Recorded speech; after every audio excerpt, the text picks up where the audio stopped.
Welcome back to Picks with Tony Soprano. I'm here to go over the Week 7 picks, followed by Week 8 predictions. Quickly going through Week 7 and a recap of the week. Steelers Bengals. I had the Bengals covering. Of course, they did. They ended up winning the game, so minus on the Steelers money line pick. Took the Jaguars both ways. Thought they'd get the upset in their secondary home stadium, home turf in London. Rams definitely a better team. I thought no Puka. The Jaguars should have a little bit of an edge. I thought they'd come in and get the upset. They've been a little inconsistent so far this season, but certainly a lot of potential there. Jaguars was a fat L. Saints Bears, I had the Saints covering. Of course, that didn't happen. Bears ended up winning. Bears are playing really good football right now. One of the best offenses in the league. Believe they currently lead the league in explosive plays, which are plays of 20 yards or more. So Ben Johnson cooking with gas now up in Chicago. Finns Browns, the dumpster fire continues with the absolute free fall of Tua and McDaniels down in Miami. Browns cover, Browns win. Patriots cover, Patriots win. Absolutely manhandled the Titans after a slow start. No surprise really there from me or anyone, I don't think. And if you took them in your survivor pool, congratulations. They won the week for the survivor pool. Chiefs shut out and blew out the Raiders. Covering at home. Chiefs are starting to come on. Eagles covering and winning in Minnesota. Scrappy Minnesota team. Tenacious, tough, aggressive defense. But the Eagles were a little too much. I didn't expect them to lose 3 weeks in a row. So to me, no surprise that the Eagles won here, even though certainly was a good game. I took the Jets both ways. Jets, of course, lost to the Panthers and didn't cover. Seems like if you can score 13 points, you can beat the Jets. And that was certainly a tough game to watch. And if you're a Jets fan, close your eyes. It has been a difficult season for them. And I certainly don't have any sympathy for you at all. Sorry. Took the Giants to cover, took the Broncos to win. Giants, of course, covered and blew a massive lead to the Broncos. The Giants really should have honestly won that game, and they didn't. So those picks panned out. Colts, Chargers. I took the Colts to win and to cover as dogs on the road, and they did just that. They ended up winning another good game here. Cowboys beating a declining, dare I say, Washington team here. Took the Cowboys to cover and win, and they did just that. Thought too bad defenses here, two solid offenses. The Cowboys have one of the best offenses in the league right now, but boy, their defense is putrid. So I expected it to be a little higher scoring, especially from Washington, who seemed like they struggled at points. Jay Daniels, of course, is going to be out this week. So I think he's dealing with nagging injuries on an aging roster. So I don't think it's necessarily a good combination. And they haven't necessarily seen the best yet from their tackle pick in the first round, Josh Connerly from Oregon, but still very young, still a lot of potential there. So certainly do not close the book on that, gentlemen. Took the Packers to cover and win. Packers didn't cover, but they did win. That cover, that was kind of, I was 50-50 on that. I knew that the Cardinals being at home and how they've lost recently and how they've just seemed to come up short, but be competitive for most of the game. And the Packers have been weird. Packers haven't covered a lot this season. I think people are giving them a little too much respect when it comes to the spread, but they certainly are a talented team, one of the best teams in the league. And they ended up getting the job done beating the Cardinals. I took the Falcons to beat the absolutely injured, the hospital bill 49ers. And I, of course, took them to cover because they're dogs. So I expected a lot more out of the Falcons. They did absolutely nothing on offense in the first half. and they only scored 10 points in the game. And it certainly was not a great game on Sunday night. It was 20-10, I believe, the final score. And the injury riddled 49ers squeak out another win. I thought the Falcons, coming off the win versus the Bills, maybe riding a little too high. Apparently, that was the case, and they are just wildly inconsistent despite the massive amount of talent they had. So I'll be very interested to see when they come to New England in a couple weeks how they end up playing and what they end up looking like. Buccaneers Lions took the Lions to win. Bucks unfortunately will be out without Mike Evans for even longer now due to a broken collarbone. Man, that guy has to be a first ballot Hall of Famer. He's just been one of the most consistent guys, so you hate to see that. And Baker Mayfield really stumbled in this game versus a Lions secondary that had all backups and no starters. So was kind of a little surprised to see that, but it just goes to show how deep the Lions are, how talented they are. They end up winning the game, certainly covering as well that 5.5 point spread at home. Last game, Monday night here, we had Seattle at home versus the Texans. Win, cover that 3.5 points. Ended up 9-6 versus the spread, so definitely better this week. And 11-4 versus the money line. So let's head over to week 8.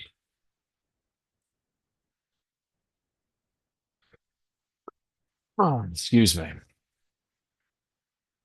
First game we have tonight, Chargers are hosting the Vikings in Los Angeles. Chargers by 3.5. This certainly is a tough one. Both teams have a multitude of injuries. I think both teams are just total wild cards. They've played well, they've played hard in some games, they've won games, they've lost games that they shouldn't have. So for me, these are probably the two teams that I would say I have the least good feel of right now, where I expected both of them maybe to be a little better than what they're doing. Um, it's certainly difficult to pick this game, honestly, in terms of spread. So I think I'm just going to hedge. I'm going to take Vikings to cover and Chargers to outright win.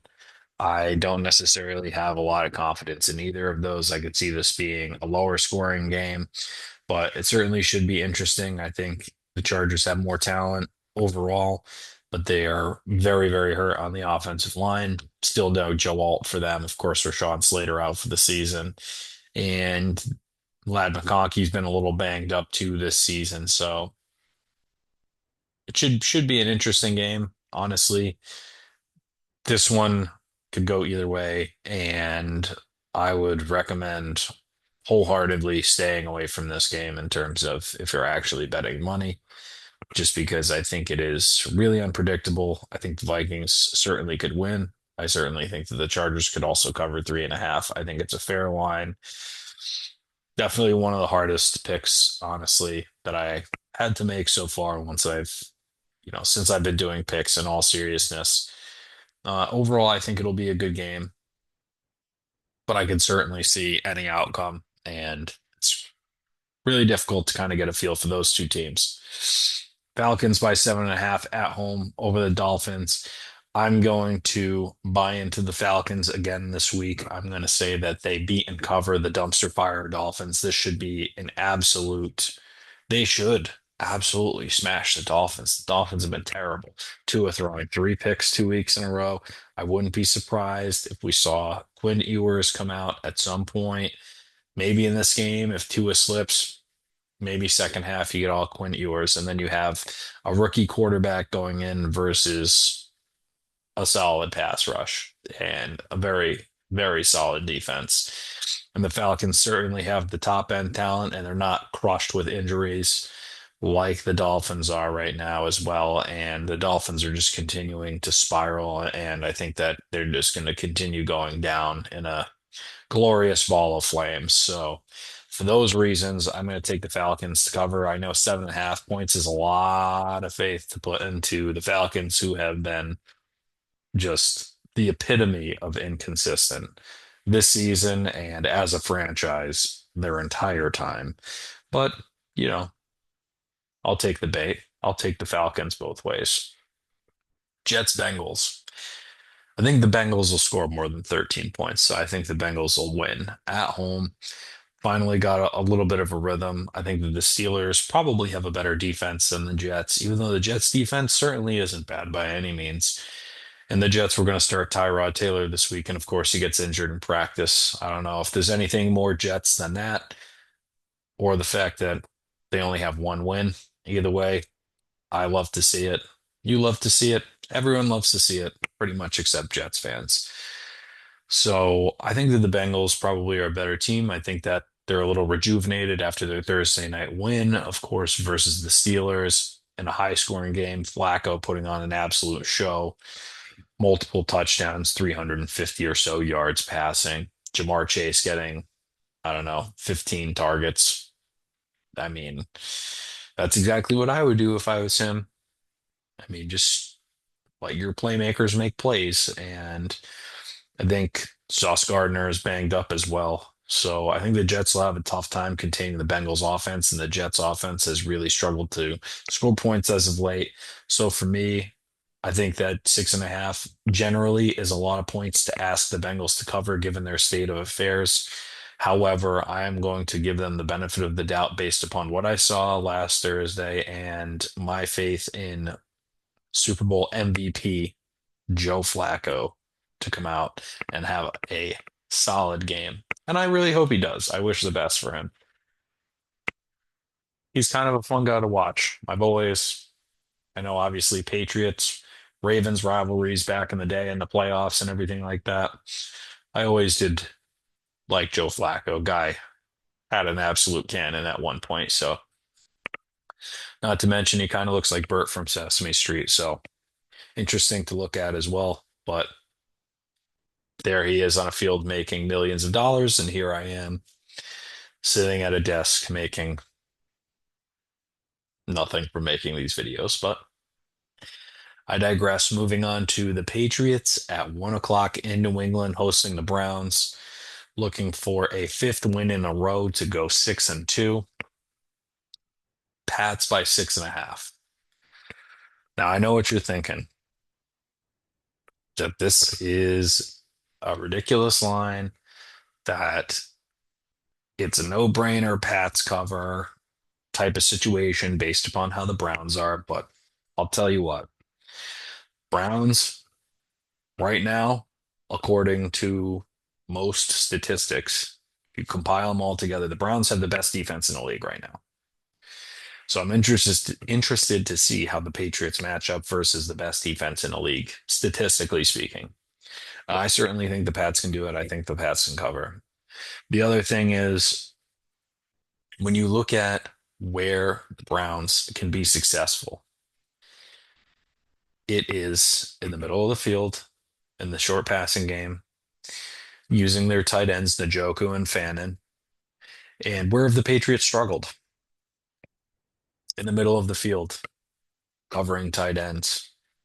So I think that there certainly is a blueprint for the Browns to at least be competitive. And I don't think that they win the game unless the Patriots absolutely fumble the bag and have a game like they did versus the Steelers where they had 5 turnovers.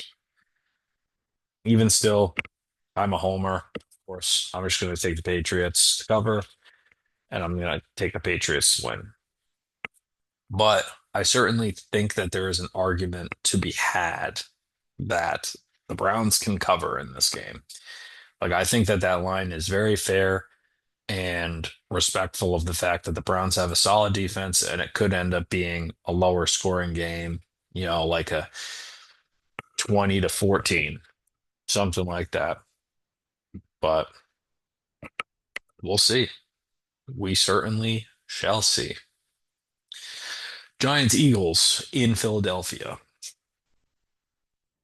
Philly by 7.5. Again, another interesting line. Very respectful of the Eagles. Oh, excuse me. Had this tickle in my throat for a little while now. I don't know. Can't get rid of it. Either way, Giants Eagles. I think it's overly respectful of the Eagles. 1-2 in their last three. You barely beat the Vikings. You're on the road. You come back to home.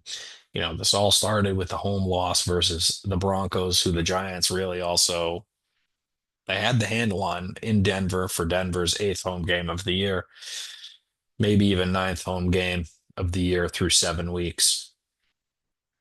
Who knows? Not me. But I think overall, the Giants are playing good football. Of course, just totally forgetting the monumental collapse they had. And I think the Eagles are still trying to find a rhythm. I think eventually they'll find a rhythm and be fine. I still think that they're one of the best teams in the league. I think the Giants are kind of a little scrappy. I don't think that they're necessarily good yet, especially without Malik Neighbors. I think that that's a huge loss. I think it might be a little different if they had him still, but Jackson Dart playing good football, which is interesting because I didn't necessarily anticipate him to be this good this early. I thought for sure he needed a little more time to develop. And, I'm happy for the guy. I certainly liked him as a prospect. And they really believed in him and kind of put everything on the line to move up and get him. And he's playing good football. Scat also playing good football. Guy's also speed running CTE. We'll see how long his 3-year career is in the NFL, but um, all jokes aside, I think that they are playing good football right now, and I think that the line is a little too respectful of the Eagles, especially given the fact that the Giants just beat the Eagles a couple weeks ago. So I'm going to take the Giants to cover, and as much as that sickens me, I'm going to take the Eagles to win, of course, at home. I think that they're straight up a better team. I don't think that they're going to lose 2 games this year to the Giants. I think that they know how to learn from their mistakes last time. I think they're a more talented team. I think they come in and get the job done. But I think the Giants are very tenacious. They're probably a little PO'd after their collapse last week. I think it'll actually be a decent game. Bills heading to Carolina. Buffalo still by 7.5. Bills, of course, coming off a bye. Jets coming off a just disgusting, barely at that awful game win versus the Jets in New Jersey. So I think and I don't think that Bryce Young is playing either for the Panthers. So you got Andy Dalton, who is certainly no slouch of a backup. But with that being said, I think that the Bills are sick of hearing about, oh, the Patriots are the best team in the AFC East. Oh, the Patriots have sole possession of the lead in the AFC East right now. And I'm sure that they're hearing it and getting a lot of smoke. And everyone thought that the Bills were going to be amazing, be a Super Bowl contender. They're 4-2. They're not doing bad. They still have a lot of time to make up ground and win the division, or, you know, they still have a lot of time. They still have a lot of time. And I think that they're kind of getting a little sick and tired of it. I think it actually was a perfect time for them to have a bye week. And usually I'm not a fan of the earlier bye weeks, but just a chance to hit the reset button, study the Panthers for 2 weeks. I think that they come out of Carolina with an absolutely dominant win that kind of reminds the league, oh, wow, okay, the Bills are still real. But I think it's interesting overall this year with not really having one team in particular be good. I feel like the league is very close, top to bottom throughout the league this year, except for the Dolphins, and the Titans and the Jets. But even the Jets, they played the Steelers well in week 1 and almost won that game. And by almost, I mean they absolutely should have won that game. Back to Bills Panthers. Bills cover, Bills win. That's the bottom line. It'd help if I put it in the right box. Bears Ravens, Baltimore by 6.5. The return of Lamar in Baltimore. I think this is going to be a stellar game. I think it's going to be very high scoring. The Bears have had one of the best offenses in the league so far this year. They've led the league in explosive plays, which is plays more than 20 yards downfield. The Ravens defense has really, really struggled this year. So I think this is going to be an absolute shootout. I could see it being like 38-35. And I know Lamar is back, but that doesn't mean that he's entirely healthy. And I think that the Ravens season is in total jeopardy right now. And I think with that being said, him really having to put it on his back while still having a lingering soft tissue injury, it's so hard to pick against Baltimore at home. And there's a reason why the line is like this. I know it. Vegas is telling me that Baltimore is going to win in big fashion. However, I think that, like I said, the lingering injury, I think the Bears' ability to compete and put up serious points versus a Ravens defense that has not been good. I'm going to take the Bears for the upset. The Bears have been absolutely rolling, and I think that they're just straight up playing better football right now. I mean, you Lamar, take Lamar out of the equation in his absence. The Bears have just been playing better football, just simply put. But I would circle this game on your calendar. I think it's going to be a very good game, very high scoring game. So we shall see. Niners, Texans, last of the Sunday 1 p.m. slots. We got the Texans by 1.5 versus the corpses of the 49ers. And by that, I mean they're just very, very injured right now. Absolutely depleted, which is why the respect is going to Houston. Houston, one of the best defenses in the league. Unreal pass rush with Will Anderson and Daniil Hunter versus the statue of Mac Jones or the slightly less statue Brock Purdy. I think this will be an interesting game. I think it'll be low scoring. The Texans haven't been able to find a rhythm. I would be a little more concerned if the 49ers had Nick Bosa because the Texans offensive line has not played well. And not that any quarterback particularly plays well when he's under constant pressure, but that was the one complaint about CJ Stroud always was that he has a significantly bigger regression when he's under pressure than other quarterbacks. And I think that the 49ers are still a good team. They're still scrappy. I personally think that the Texans cover and win just simply for the same reasons that I picked the Falcons last week, other than the fact that I think that the Falcons are probably a more talented team than the Texans. Not by much. Not by much. On paper, the Texans have a good squad. They have a lot of good receivers. Like I said, aggressive, tough defense, great pass rush, one of the best defenses in the league. So I think the 49ers have their work cut out for them, and I don't think they get the job done on the road this week, but we'll see. Bucks Saints in New Orleans, 405. Bucks by 3.5. Saints always scrappy, always a tough game, divisional game. These two teams know each other. They know their tendencies, they know everything about each other. So usually divisional games are closer, which I certainly think that it's interesting, really interesting to me that Tampa's at only at 3.5. And I think that it's rather disrespectful to how well Baker has played, even without, he's not going to have Mike Evans again. He didn't have Mike Evans for the first 6 weeks of the season when everyone was saying, oh, he's the MVP candidate, which he absolutely totally deserves it. And I think he stumbled versus a very good defense in an incredibly tough environment versus, let's face it, one of the most talented teams in the league. And I think in order to be the best, you have to beat the best. Sure, don't get me wrong, but playing in Detroit is very difficult. The Lions are legit. So I'm going to chalk it up to he just had a bad week. That's honestly how I feel. Do I think the Bucks were overperforming through the first couple weeks? Mm, maybe. they've had a lot of comeback wins and they got absolutely smacked in the mouth and they didn't look great. I think that they bounce back. I certainly think that they bounce back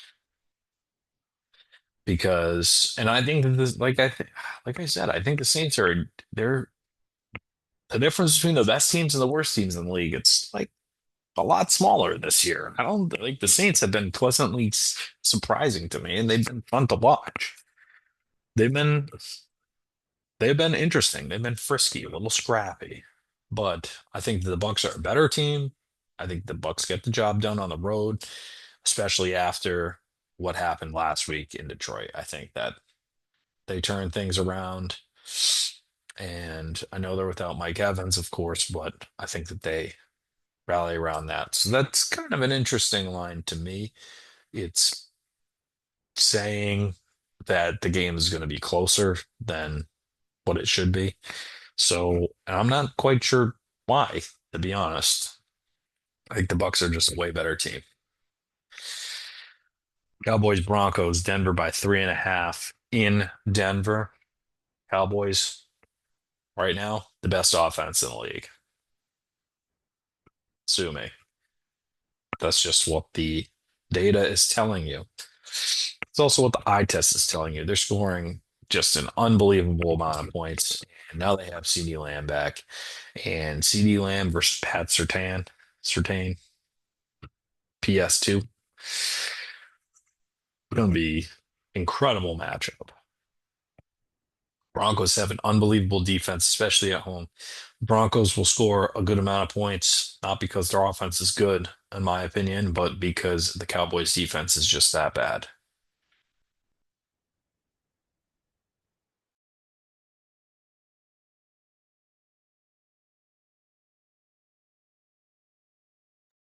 Apologies. So I think that this is going to be a higher scoring game, and I think it's going to be close. So I'm going to give the Cowboys the benefit, Cowboys, and say that they cover. But Broncos overall are a better team. They should be able to win at home, but I certainly will say that the Cowboys will make it interesting because they can score a lot of points and they can score fast. Bolts on the road playing the Titans, Indianapolis by 14 and a half. Divisional opponents usually means that it's a closer game. However, the Titans, after watching them play the Patriots last week, they don't look good. That's certainly tough for them right now. I think that the Colts will certainly win. If you've been following me this whole time, I haven't taken the Colts yet for Survivor Pool. This is the week that I would take them to win. And 14 and a half is a lot of points, but in all seriousness, you think that the Titans score more than 13, 14 points? And at that point, do you think that the Colts can score 30? That's kind of what you're saying with that line. And I'm going to say yes. Colts are rolling. Jonathan Taylor and Daniel Jones both should be in MVP conversation.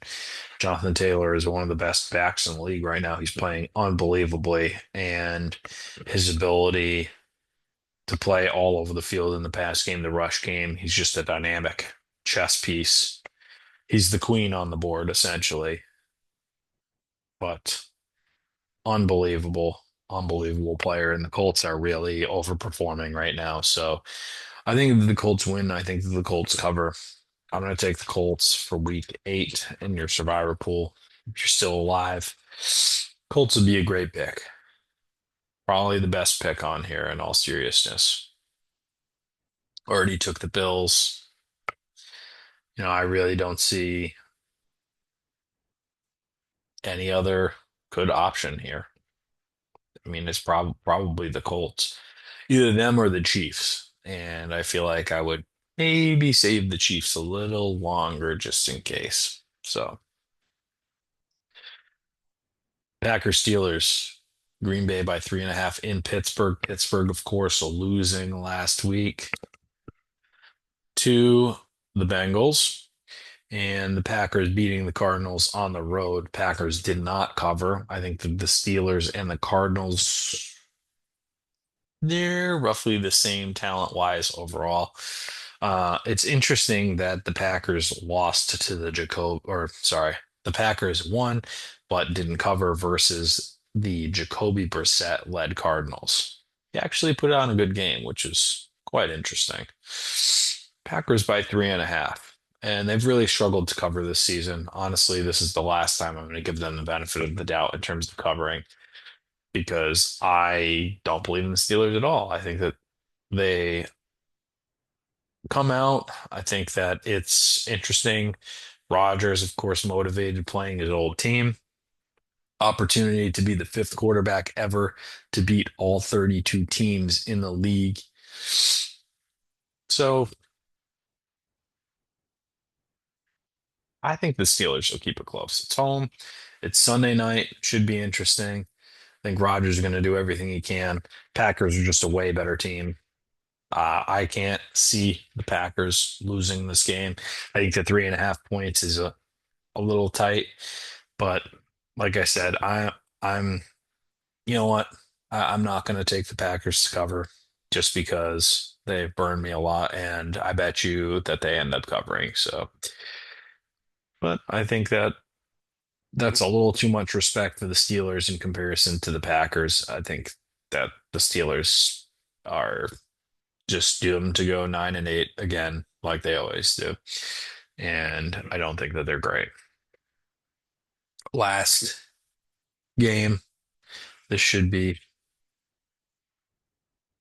Monday. Apologies.